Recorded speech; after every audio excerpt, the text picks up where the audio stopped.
अस्सलामुअलैकुम रहमतुल्लाहि व बरकातुहू। जी प्यारे भाइयों, माशरा के अंदर बढ़ते हुए मसाइल तलाक़ के मुताल्लिक़ चूँकि बहुत ज़्यादा जन्म ले रहे हैं, इसलिए हम सबको चाहिए कि तलाक़ के मामला पर खुसूसी तवज्जो फरमाएँ, गौर फरमाएँ।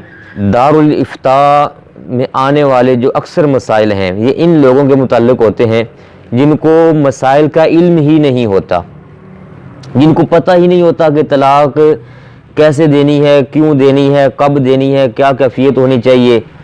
बस वो या तो तालीम से नाआशना होते हैं, जाहिल होते हैं, मालूम नहीं होता। ज़्यादातर वही आते हैं जिनको पता ही नहीं है मसले का। तो उनके लिए खुसूसी तौर पर हम सब को चाहिए कि ये पैगाम सब तक पहुँचाएँ। बार बार माशरा के अंदर ये मौजू छेड़ा जाए ताकि लोग इल्म की रोशनी से अपने आप को मुज़य्यन करके अपने घर उजड़ने से महफूज कर सकें। इसके मुतल्लिक़ अष्टाम फरोशों से खुसूसी तौर पर गुजारिश है, इन प्यारे भाइयों में से अक्सर ने खुद पेपर पहले से ही तैयार किए होते हैं। कोई बेचारा आ जाए तलाक़ का मसला लेकर और वो मामलात में उलझा हुआ हो तो उसके सामने पेपर रख देते हैं जिसमें 3 तलाक़ें लिखी होती हैं, उस पर साइन कर देगा, वो उसको पढ़ा देंगे, बाद में पढ़ाते भी नहीं है, वल्लाहु आलम क्या करते हैं जी। फिर बाद में मसाइल खड़े होते हैं। और ये मैसेज ख़ास तौर पर शोहरों के लिए है, जो शादीशुदा हैं, शोहर हैं।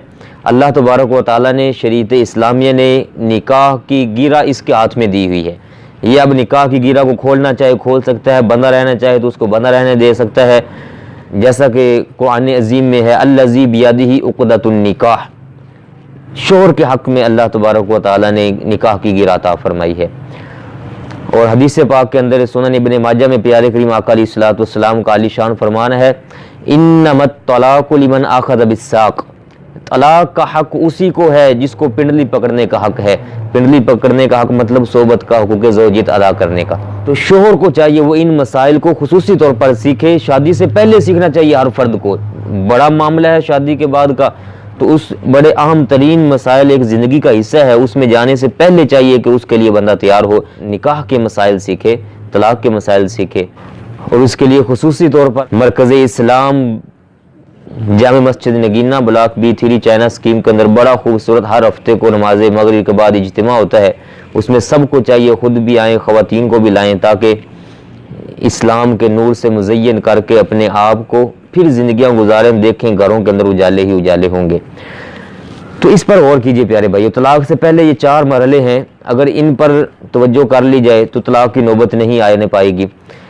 अल्लाह ताला का इरशाद अज़ीम है, ये इस सूरत में जब औरत की तरफ से ज़्यादती हो रही है, औरत मामलात के अंदर उलझाव पैदा कर रही है, तो उसके लिए फरमाया, वल्लाती तखाफून नुशूज़हुन्न फ़इज़ूहुन्न वहजुरूहुन्न फ़िल मदाजिइ वदरिबूहुन्न फ़इन अताअनकुम फ़ला तबगू अलैहिन्न सबीला इन्नल्लाह कान अलिय्यन कबीरा।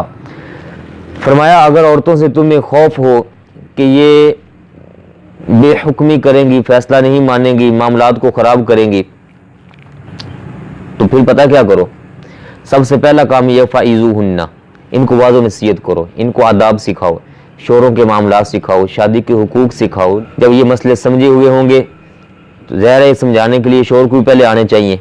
जब शोर को आते होंगे वो फिर बीवी को समझाएगा तो मामला सुलझ जाएगा। कितने वक्त यही काम करता रहे, यही समझाता रहे, मामला चलाता रहे, बड़ा वक्त गुजर जाएगा ज़िंदगी का।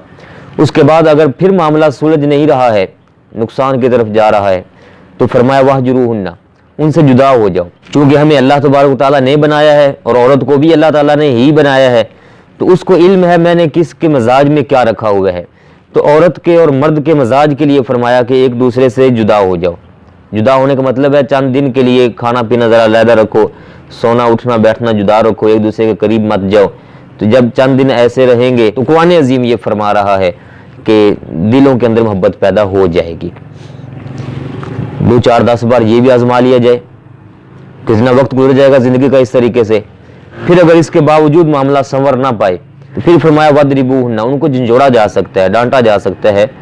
मामलात को सुलझाने के लिए उसको ये एहसास दिलाया जा सकता है कि औरत है तो ध्यान से रह। बड़ा वक्त ऐसे गुजर जाएगा। फिर उसके बाद फरमाया अब वो इताअत में आएगी तो तुमने उस पर ज़्यादती नहीं करनी है। अल्लाह तबारक व तआला सबसे बुलंदो वाला है, अगर तुमने ज़्यादतियाँ की तो फिर तुम्हारे बड़े मामलात हैं जिनसे अल्लाह तबारक व तआला ने दरगुजर फरमाया, तो तुम्हें भी चाहिए तुम भी दरगुजर करते रहो।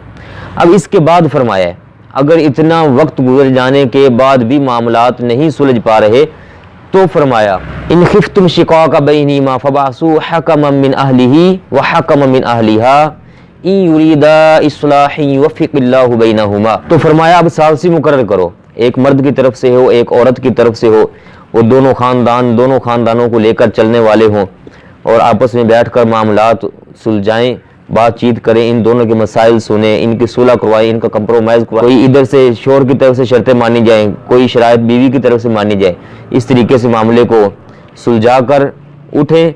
अल्लाह ताला का फरमान है कि जब ये सुलह करवाना चाहेंगे तो अल्लाह तबारक व तआला ने दिलों को फेरना होता है। वो फरमाता है मैं दिलों, ये गारंटीड बात है कि अल्लाह तबारक व तआला दिलों के अंदर मोहब्बत पैदा फरमा देगा, उलझाव ख़त्म हो जाएगा, निज़ाम ख़राब होने से बच जाएगा। ये तलाक से पहले पहले मराहिल हैं, कितना वक्त ऐसे गुजरता है। अगर इतना कर लेने के बावजूद मसाइल हल ना हो, तलाक तक नौबत चली जाए, तो फिर भी तलाक देने से बचना चाहिए, तलाक की तरफ मत जाएं। अगर तलाक देनी ही पड़ जाए तो सिर्फ और सिर्फ एक तलाक दें, बस दूसरी तलाक तीसरी तलाक की तरफ जाएं ही ना, सिर्फ एक तलाक दें। इसका फ़ायदा क्या होगा कि एक तलाक दे लेने के बाद बड़े रास्ते खुले होते हैं, वापसी हो सकती है, रुजू हो सकता है, लेकिन अगर हुदूद क्रॉस कर गए फिर नुकसान हो जाएगा। रुजू कैसे हो सकता है, इसके लिए इंशाल्लाह मैं अलहदा पैगाम रिकॉर्ड करवाऊँगा ताकि हम तलाक के मुकम्मल मसाइल को